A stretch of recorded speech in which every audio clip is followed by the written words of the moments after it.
Omzum yükle doldu ama bende vazgeçmek yoktu. Bitmedi, bitmedi, bitirmedim.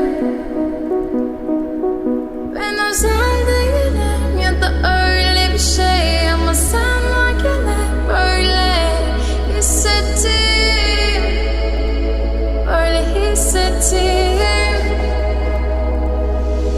Yanan her şey görünmüyor olmalı, bunu sen de hatırlarsın da artık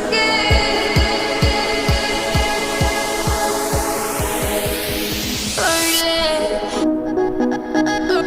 Omzum yükle doldu ama bende vazgeçmek yoktu.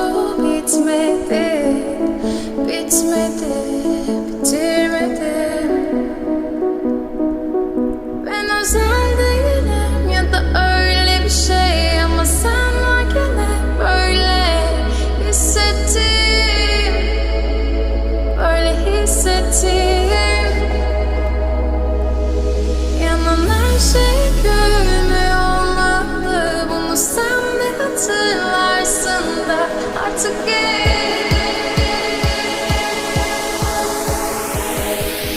öyle. Omzum yükle doldu ama bende vazgeçmek yoktu. Bitmedi, bitmedi, bitirmedim. Ben özel değilim ya da öyle bir şey, ama sen varken hep böyle hissettim, böyle hissettim. Yanan her şey görünmüyor olmalı, bunu sen de hatırlarsın da artık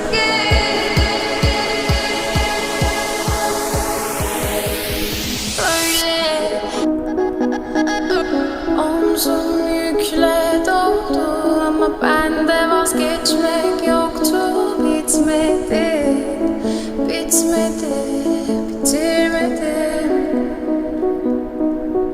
Ben özel değilim ya da öyle bir şey, ama sen varken hep böyle hissettim, böyle hissettim.